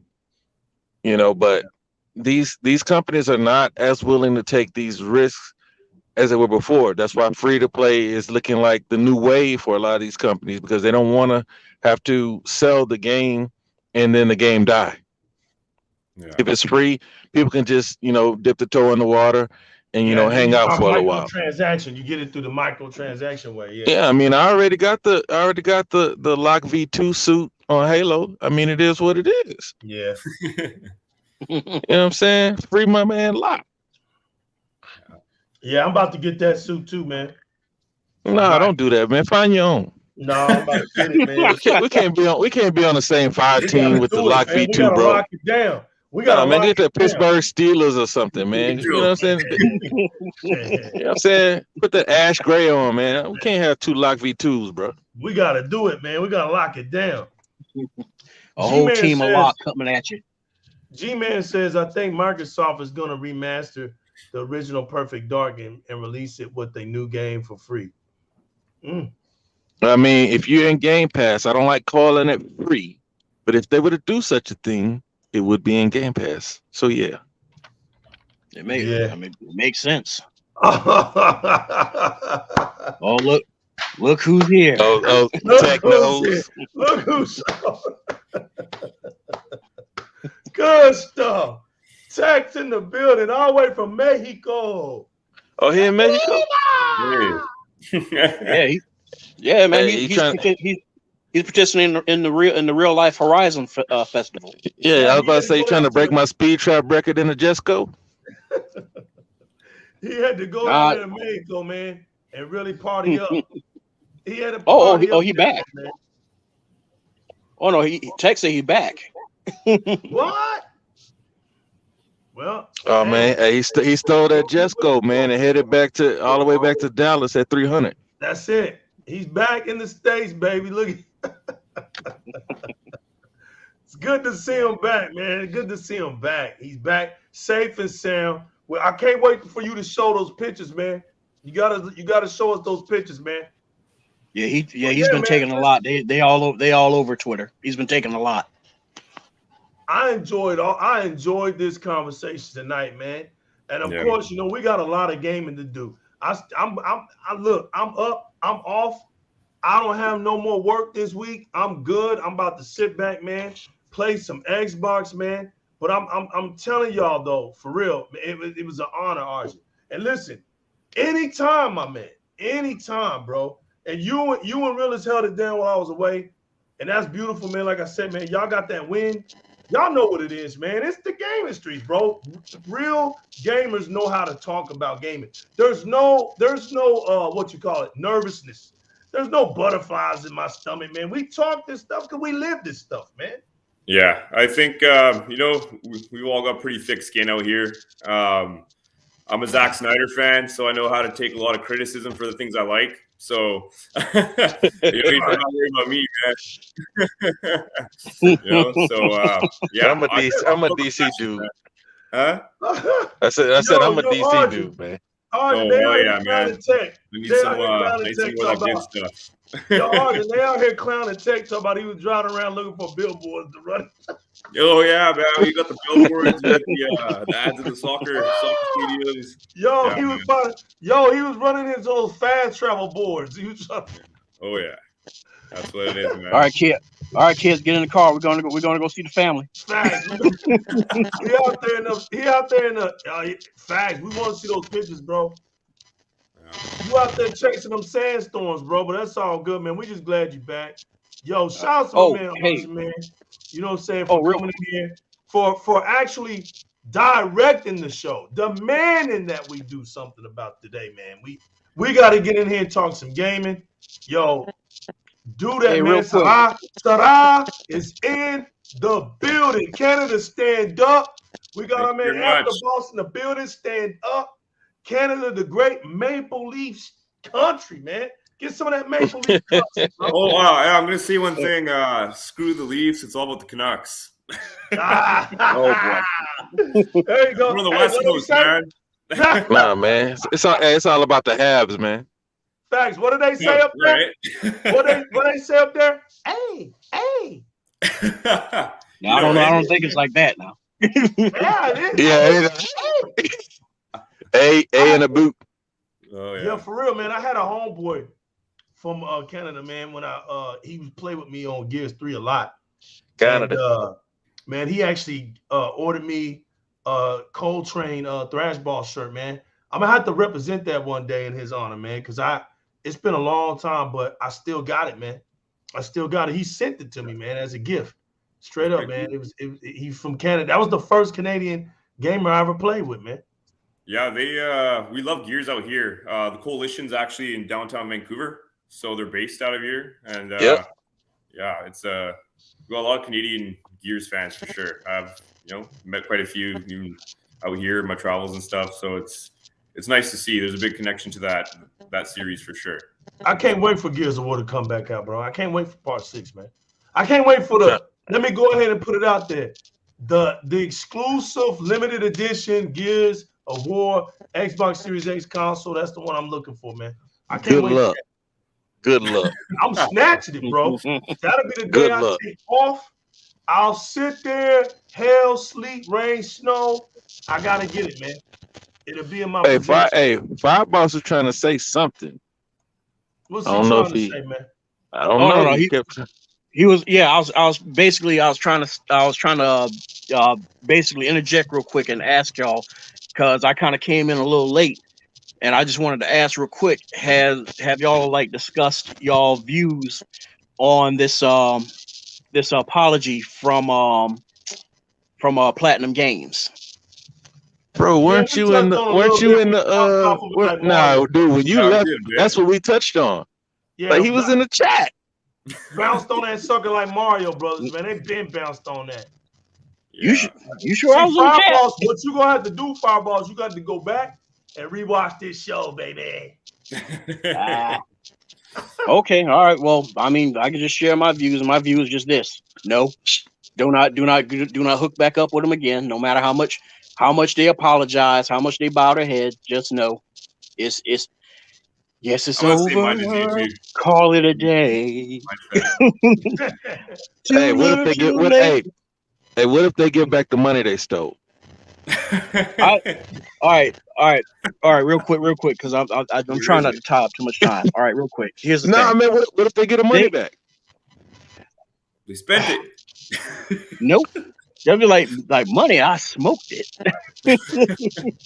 Yo, that was crazy, man. You know, we'll talk about that. We'll talk about it on another day. But you're right. When you think about it, it's too that man. is It's crazy, dubious. man. What happened? That was millions and millions and millions and millions and millions and millions and millions of dollars, man. Gone. What was it like? 75 million wasted just off the top. No, it was somewhere around 100. Yeah, because Phil was like, I think Phil was saying something. I'm not finna waste $75 more million or something, bro. He was like, we're pulling the plug. Yeah, I mean, because the whole thing, the whole thing is dubious. It's just, think about it. Now all of a sudden, now that we're catching W's, now all of a sudden that we become irrelevant, now you want to come out on humbled knees? No, something's up. No, y'all, because one of the key things I looked at was, think about it, bro. Think about it, boss. He was on an Xbox platform. To me, what was strange, it's not so strange that he came out again and apologized, because he already did that, right? We already know the story. He came out and told us. He already said it wasn't Microsoft. But you got to understand something. They just can't come out talking, right? They can't do like we do. They got to wait around and wait, because there's certain things they just can't speak on. And because of investors working on the game. You know, so when if he was going to speak, he's going to speak for multiple developers, and he couldn't do that. He had to wait, let things die down. You know, Phil didn't just come out and tell us everything. He didn't tell us everything. We got more out of this guy than anybody. He really broke it down, and so I didn't even realize that. You know, they were just inexperienced into what. As I told everybody, this was a cloud compute beta testing thing. People were thrown into okay, Tech. People were thrown into into this project that never had experience with this situation. So really, to be honest with you, Fire Boss, what I really think it was, man, at the end of the day, pride, ego, and what they say, man, about pride. Pride can kill a man. So it was that money too. Honest out the gate and said, listen, when it was taking too long, you remember when it was taking too long and Phil was doing the checkups? Hey, how's everybody doing? They lied to him. Oh, we're doing good. They should have been like, hey, Phil, you know. And remember what everybody kept doing, how everybody kept attacking Xbox, talking about like, you need to leave them alone, leave Kami alone. Right. They know what they're doing. And it's like, no, it's like, I got in so many arguments with people because I'm like, no, that's how business works. You are supposed to keep up with stuff. Because if they're not checking up on stuff, then y'all turn around talking about, oh, they got managing problems. They don't know how to manage people. What do you think management is? You have to check up on folks. So yeah, man, it's like, but nah, man, there's who was that saying if they gave the money back? What was that? You realist? Yeah. I would look at it like this: if they happen to have that money, then the way I look at it is just, I mean, y'all probably ain't gonna like it, but I'll be like, just sell them the damn IP back. Just sell them the IP back. Just be like, look, it's like, all right, here's your thing back. Here's your dream back. Go do it on your platform of choice, the Switch. Good luck with that. I don't know how that's going to work out, but, Bro, look at how long it's taking them to bring out Bayonetta 3. And that's one of the reasons I was getting at about, like, yeah, that's why I'm getting at, like, something's up. Because I'm feeling like Bayonetta 3 is taking a little longer than what it should be, because maybe money's getting a little thin. You're not seeing them working on anything else. Yeah. And so work is kind of slow right now. And Nintendo probably told them, hey, we're not going to have that Microsoft business going on. You're going to make our game and our game only. Right. So that's why I'm telling you, something's up. So, but at the end of the day, if Phil and Sadia are like, you know what? All right. It's cool. Water under the bridge. we can try this again. Right. There's You know what I'm saying? there's nothing we can say Right, about there's it. nothing You can know, do. If the relationship is there, and if it's mended, you know, then so be it. You know what I'm saying? I'm not tripping. I just want a great game.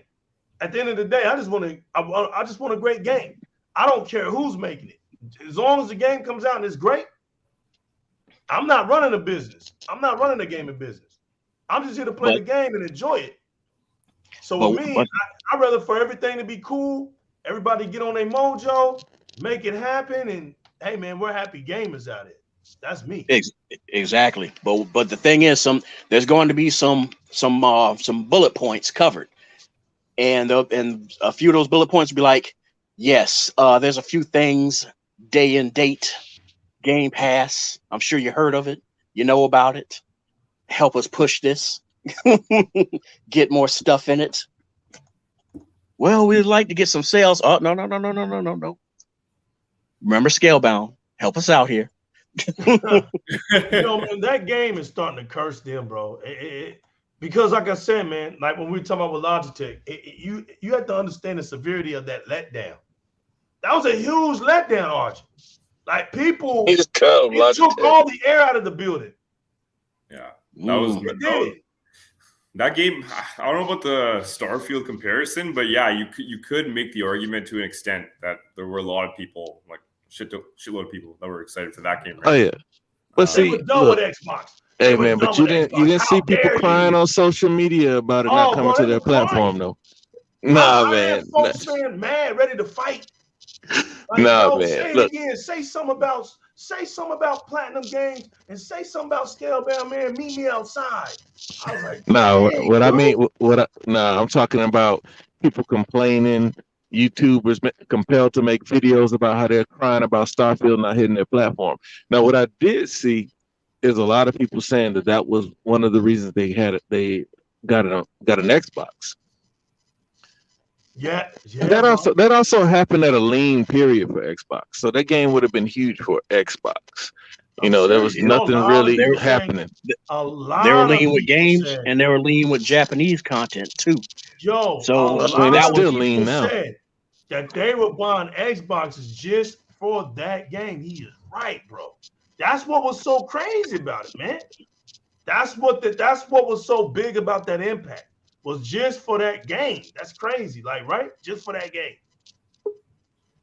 But I see something coming. Before we go, got a special guest, man. Before we go, and who that is? That will be me, sucker. Oh no. That will be me, sucker. Senor Mexico. Hello, my friends. Welcome to Mexico, where the New Horizons Festival is happening right here, right now. Oh, he's clouded, fam. He did the whole introduction. Hola, amigos. Welcome to Mexico. Like, where'd you land the plane at? For real. Yo, Chat, we about to get out of here, man. Is there anything already? It's been that long? Oh man, I missed out. Yo, anything you want to say since you crashed the party, man? Man, you guys need to go to. Let us know how you guys need to go to Mexico, man, one of these days, and just kind of chill out and have some fun. It was nice. It was nice going back over there. It was nice visiting, seeing the family, seeing some of the tourist places that I haven't been in like since I was a kid. Some of the things I don't even remember of it. My sister's like, I remember. It's like, no, you don't. You're younger than me. It's like you don't remember his But it was a lot of fun. I almost got into 2 wrecks. I mean, like close call wrecks. Yeah, I thought it was in Horizon, but you know, I get damage, real life damage here. Well, it wasn't me driving. We're just glad you're back, man, in the States, man. Thanks for crashing us. You know what I'm saying? We're glad you're here, man. This is a big shout out, man. I'm very excited for my man Arjun Sarana, building from Canada, man. Welcome. I'm glad you was here with us tonight, man. Hey, this was basically your show, bro. This was basically your show. I don't know. All I heard was legal talk the whole time. I didn't hear anybody else talk. Come on, man. Oh, I had a good bit. It was good. It was good. I think everyone's got a lot of good taste in this chat. So was nice to kind of bounce ideas off each other. Hey man, you're more than welcome to come back anytime, brother. I like your energy, man. I like you're fearless, bro. You're fearless. And we like that, man. Like I said, look, you represent a lot of people, bro. You know, there's a lot of people who don't have platforms. There's a lot of people that don't want one. But in a sense, that doesn't mean that they don't want to be heard. It doesn't mean that they don't know their gaming, or it doesn't mean, you know, and we got to get out of that. You know, to me, it's like, I like to hear from different people, man. That's just the way it is. Me and Tech are like that. Like, dude, Tech be out here in these streets, bro. Tech be out here on the highway talking to people. You know what I'm saying? Talking about Game Pass. It's just crazy. What? Right. Dude, look, I'm not even going to lie to y'all. I got a special guest coming soon, right? It's going to blow you out the frame where he's from. And it's just like you meet Xbox gamers in crazy places. The realist already knows because I already told him about it. But it's crazy how you never know who's an Xbox fan. This guy, I wasn't even thinking he would even own an Xbox. That's how weird it is, you know? But it's like, you'll be surprised, man. Like, people want to talk gaming. And he had just happened to be hearing me talk gaming one day. And he was like, man, I just wanted to say something. And I was like, man, what are you talking about? And he was like, man, when you was talking about gaming, and that's how the conversation went. So you'll be surprised how many people are out here just, they're gamers and they don't really say anything. You would never know, you know? So I really appreciate that, man, that you did that and sparked that flame. We wanted to do this show tonight. We wanted to talk about the lineage of Sega to Xbox, man, and it's real. And I think Peter Moore nailed it. Sega basically. I know y'all could feel that seething anger. He even though he was joking and giggling. Exactly. Peter Moore's never been a fake, man. That's what I loved about the dude. He understood you know, this is why this dude does so great no matter where he go. Because he understands the culture where he's at. He's never lost. You know, and when he told us, hey, basically, you know, Dreamcast died, it was on his flat line ready to go to console heaven, we passed the baton to Xbox. There's nothing else to say, y'all. There is nothing else to say. You understand why you felt that little special vibe, that aura when you saw Xbox, you wanted to get it because it was that same little vibe and aura that you felt when you wanted that Sega, man. It was different. It was new. You wanted to be a part of something revolutionary. Xbox was pushing the envelope, just like how Sega was doing.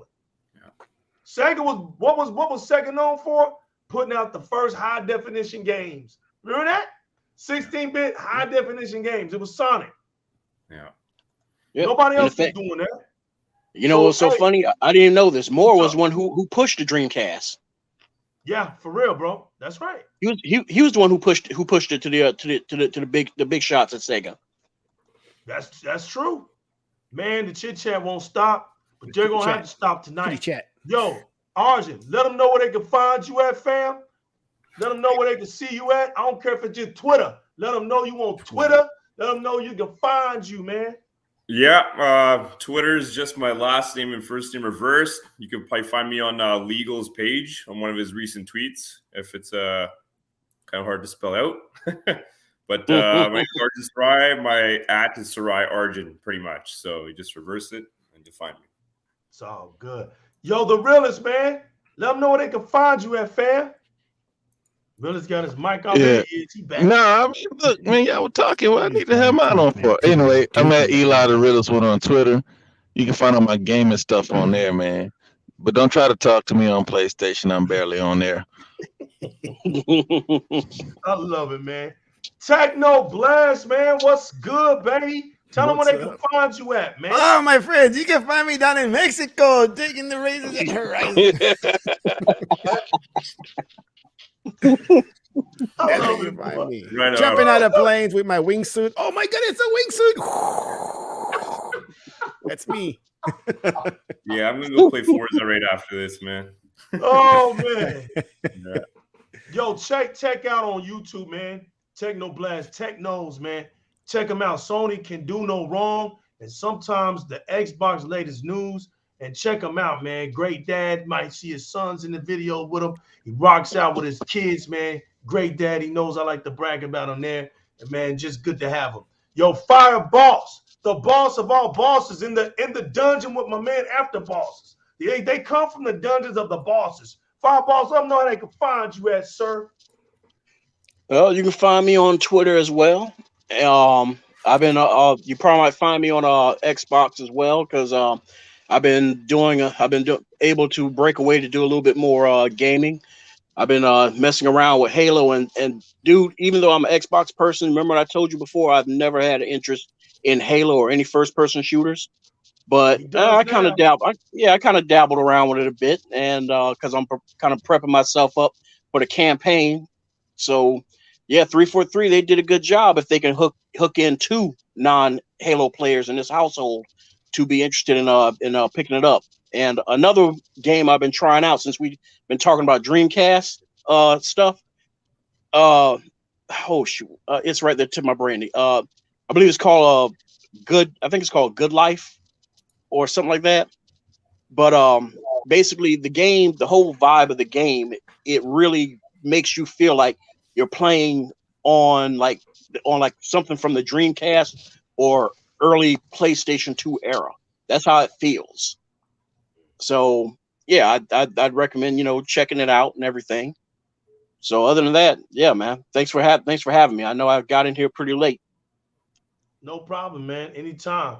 Hey, yo, this is the new legal represent Di-RRec game, man. Shout out to the Chit Chat community. Shout out to everybody that came out tonight, man. Thank y'all so much. Y'all know how we are.